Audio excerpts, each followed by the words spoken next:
헌법재판소가 최재해 감사원장에 대한 국회의 탄핵 소추를 전원일치 의견으로 기각했습니다. 전현희 전 국민권익위원장을 표적 감사했다거나 대통령실과 관저 이전 의혹을 부실 감사했다는 소추 사유는 모두 받아들이지 않았습니다. 현재는 감사원 감사 대상에 권익위가 포함되고 여러 제보가 있었던 만큼 전 위원장의 사퇴 압박용 감사였다고 단정할 수는 없다고 봤습니다. 또 대통령실과 관저 이전 결정 과정을 둘러싼 감사가 부실했다고 볼 만한 사정은 보이지 않는다고 판단했습니다. 공사업체 선정 과정 의혹에 대해 감사를 실시하지 않았다는 주장은 소추 의결서에 포함되지 않았다며 배제했습니다. 김건희 여사 관련 사건을 부실 수사했다는 의혹을 받는 이창수 서울중앙지검장의 탄핵 소추도 전원 일치로 기각됐습니다. 헌재는 김 여사를 제3의 장소에서 조사한 것이 수사 재량권에 해당하고 도이치모터스 사건 브리핑에서 허위 사실을 유포했다고도 보기 어렵다고 밝혔습니다. 이와 함께 헌재는 수사 실무를 담당했던 조상원 중앙지검 4차장과 최재훈 반부패 2부장의 탄핵도 기각했습니다. 탄핵 기각 결정에 따라 이 지검장 등은 오늘 오후 중앙지검에 출근할 예정입니다. KBS 뉴스 강푸른입니다. 관저에 머무르던 최재해 감사원장은 헌재 결정이 발표된 지 30여 분 만에 출근했습니다. 국회의 탄핵 소추로 직무가 정지된 지 98일 만입니다. 최 원장은 우선 재판관들에게 현명한 결정을 내려줘 감사하다고 밝혔습니다. 또한 혼란스러운 전국에서 공직자들이 소임을 다하는 게 중요하다며 공직기강 확립을 언급했습니다. 국민들께서 불안해하지 않으시도록 당분간 공직기강 확립에 역점을 두고 감사원을 운영해 나가도록 하겠습니다. 최 원장은 오늘부터 부서별 업무 보고를 차례로 받을 예정입니다. 직무정지 기간 원장 권한대행을 맡았던 김인회 감사위원을 포함해 고위 간부들과 회동할 거로 보입니다. 감사원은 향후 문재인 정부 사드 배치 지원 의혹 등에 대한 감사를 최종 마무리하는 절차에도 속도를 낼 거로 예상됩니다. 감사원에서 28년간 재직한 최 원장은 전 정부 후반기인 2021년 11월 총선 출마를 위해 사퇴한 최재형 전 원장 후임으로 임명됐습니다. 윤 정부 1년 차인 이듬해 국회에서 감사원은 대통령의 국정 운영을 지원하는 기관이라고 발언해 논란을 빚었습니다.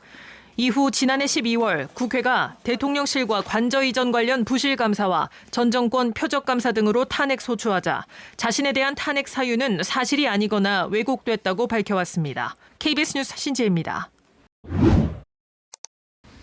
자, 우선 백 기자, 오늘 탄핵 심판 선고 2건이 지금 진행됐는데 우선 어떤 사건인지 설명 부탁드리겠습니다. 네, 앞서 강푸른 기자가 보도한 대로 오늘 헌법재판소가 2건의 탄핵 심판 사건에 대해서 기각 결정했습니다. 네. 전원 일치 결정이었는데요. 먼저 국회가 이창수 서울중앙지검장 등 검사 3명을 상대로 낸 탄핵 심판 사건입니다. 네. 김건희 여사가 연루됐다는 의혹을 받는 이른바 도이치모터스 주가 조작 의혹 사건을 수사한 지휘부 검사들입니다. 국회는 이들이 김 여사에 대해서 강제 수사 진행 없이 검찰청 밖에서 조사를 진행하는 등 절차상의 특혜를 제공하고 그리고 유죄 증거를 무시한 채 불기소 처분을 한 후 허위 수사 결과를 발표했다면서 지난해 12월 탄핵 소추안을 통과시켰습니다. 차별적인 수사, 기소권 행사로 헌법상의 평등 원칙 등을 위반했다는 이유였는데요. 네. 검사들은 증거와 법리에 따라 처리한 불기소 처분은 검사의 재량권에 속하기 때문에 이번 탄핵 소추는 권한 남용이다. 이렇게 맞섰습니다. 네. 변호사님, 여기서 한번 용어를 한번 정리해보고 가겠습니다. 지금 헌법재판소가 할 수 있는 결정에는 뭐 각하, 기각, 인용 뭐 이렇게 있는데 이런 부분이 어떤 의미를 갖고 있고 어떤 효력을 갖고 있는지 좀 설명해 주시죠. 네, 그 탄핵 재판은 87년도 헌법에 의해서 설립된 헌법재판소가 고위 공무원에 대해서 파면에 이를 정도로 위법하게 되면은 위헌적이고 여기에 대해서 이제 심판하는 건데요. 그 탄핵 심판의 결정은 각하, 기각, 인용 이렇게 3가지로 나눕니다. 네. 각하 같은 경우에는 애초에 일반 공무원을 대상으로 소출했다든지 아니면 정치적인 재판을 청구했다든지 이러면 각하가 되고요. 기각이냐 인용에 있어서는 2가지의 이제 장벽이 존재합니다. 첫 번째는 사실은 위헌이고 위법적인 행위가 있어야 되고요. 2번째는 위헌이고 위법이더라도 공무원의 파면에 이를 정도로 중대한 위법이 있어야 되거든요. 네. 그래서 이런 부분이 아직 결정문을 받아보지는 않았지만 어떤 부분에서 위헌 위법이 있었는지 아니면 위헌 위법이 있다고 하더라도 중대한 위반이 아니어서 기각됐는지 이 부분은 좀 봐야 될 것 같습니다. 네, 지금 일단 기각이라고 하는 표현에 대해서 정의에 대해서 좀 우리가 알아봤는데 어떻습니까? 지금 이창수 서울중앙지검장 등 해가지고 구체적으로 내용이 어떻게 나왔습니까? 탄핵 기각 사유.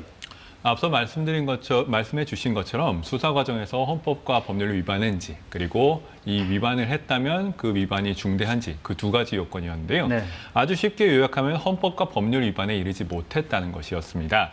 도이치모터스 주가 조작 수사가 검사의 재량권 안에서 진행이 됐다. 이런 설명이죠. 예.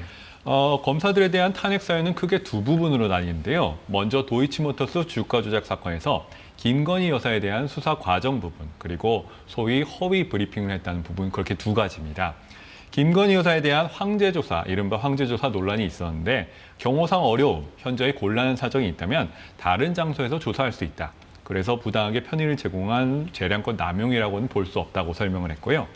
다만 헌재는 김 여사에게 이 시세 조종에 대한 인식 여부를 확인하기 위해서 자료 확보 필요성이 있었는데 적절하게 수사 감독했는지는 의문이 있다. 이렇게 표현을 했습니다. 그러나 고발된 지 3, 4년이 지났기 때문에 추가 수사 필요성 여부를 판단하기에는 자료가 충분하지 않았고 이 때문에 재량권 남용으로 보긴 어렵다. 역시 그렇게 판단을 했습니다. 네.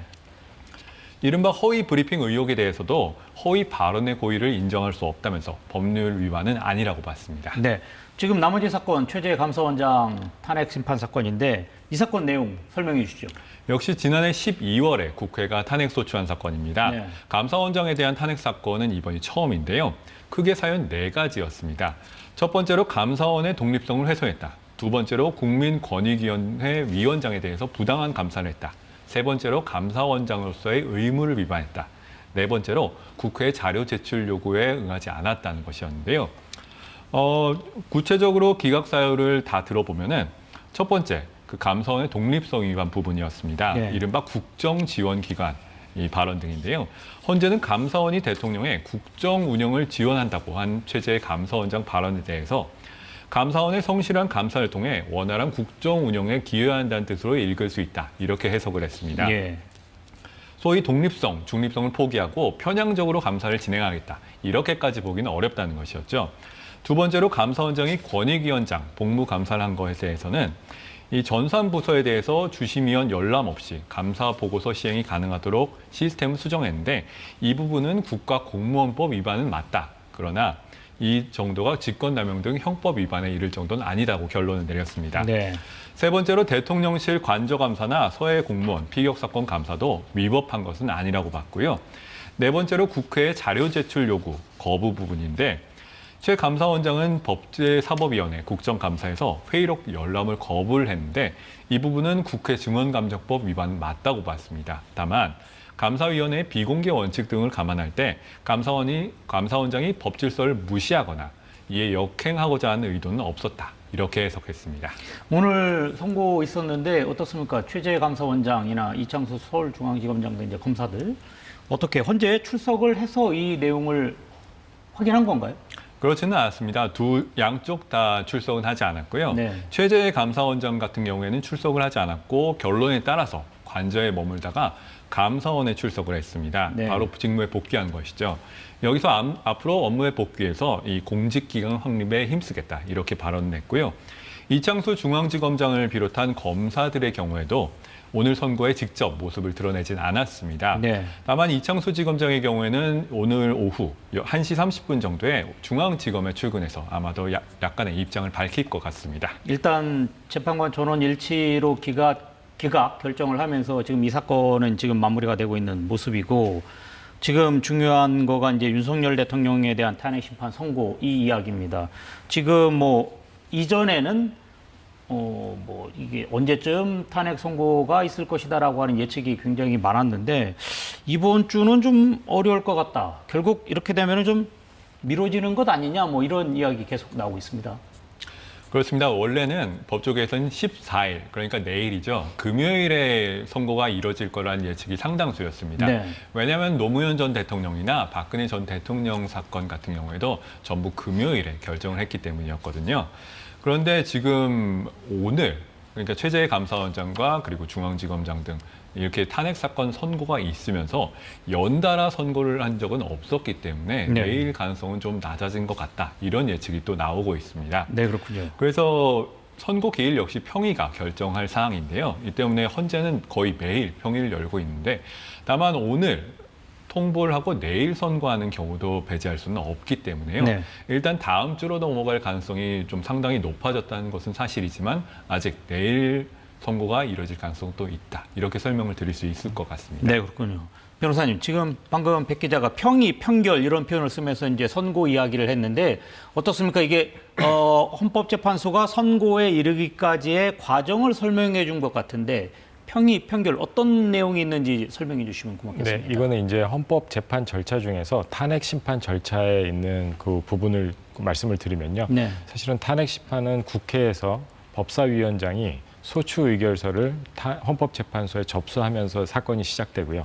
이렇게 접수가 시작된 사건은 그 준비기일이라든지 변론기일을 통해서 증거조사라든지 주장이라든지 이런 걸 확인하게 됩니다. 그래서 네. 변론이 종결되고 나면은 말씀하신 것처럼 평의가 열리게 되는데요. 평의는 말 그대로 재판관, 모든 헌법재판관이 이것에 대해서 자유롭게 의견을 개진하고 주장과 증거에 대해서 따져보고 주심 재판관이 특별히 이것에 대해서 의견이라든지 쟁점을 정리하고 이런 과정을 걸치는 걸 얘기하고요.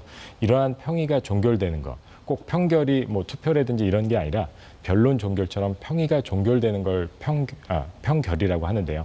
사실은 다른 재판과는 조금 달리 탄핵 재판 중에서도 대통령에 대한 탄핵 재판은 평결이 지금까지 이제 선례를 비춰보면 얘기를 들어보면은 네. 그 당일날 선고일 당일까지도 사실은 평결에 대해서 서명을 하지 않는다는 얘기가 있더라고요. 그러니까 그 얘기는 뭐냐면은 그때까지도 최대한 보안을 유지하고 여러 가지 결정문을 써놓은 다음에 심사숙고하고선 그러고 나서 이게 선고가 될 거기 때문에 아직까지 평결이 잡히지 않았다는 것은 선고 일자가 확정되지 않았고 아마 이것은 조금 더 고심한 다음에 아니면은 뭐 조만간에 결정이 날 것으로 생각됩니다. 자, 지금 변호사님 말씀하시는 것처럼 이런 고심이 길어지는 것 같습니다. 지금 윤석열 대통령에 대한 선고, 이게 지금 변론이 종결된 이후에 이 선고까지의 시간, 지금 이렇게 되면 가장 길어지는 것 아니냐 하는 이야기가 나오고 있습니다. 그럴 가능성이 실제로 있습니다. 왜냐하면 2004년에 노무현 전 대통령 사건의 경우에는 변론 종결일부터 선고까지 14일이 걸렸습니다. 네. 박근혜 전 대통령 사건 2017년에는 2월 27일 변론이 종결돼서 11일 지난 3월 10일에 파면 결정이 나왔죠. 네. 이번 사건의 경우에는 지난달 25일에 변론이 종결돼서 지금까지 평의를 열고 있어서 이미 16일로 가장 길어진 상황이고요. 탄핵 소추일부터 심판까지 걸리는 시간도 최장 기록을 경신할 가능성이 높아졌습니다. 노무현 전 대통령 사건의 경우에는 소추일부터 63일, 그리고 박근혜 전 대통령 경우에는 91일 만에 선고가 나왔는데 이 사건의 경우에는 지난해 12월 14일에 접수가 돼서 이번 주 금요일인 내일 선고가 됐다면 90일 만에 선고가 되는 것이었는데 네. 다음 주로 선고가 미뤄지면 박 전 대통령의 기록을 넘게 되는 것이죠. 네, 그렇군요. 알겠습니다. 오늘 여기까지 듣도록 하겠습니다. 지금까지 백인성 법조 전문기자 함상환 변호사와 함께했습니다. 고맙습니다.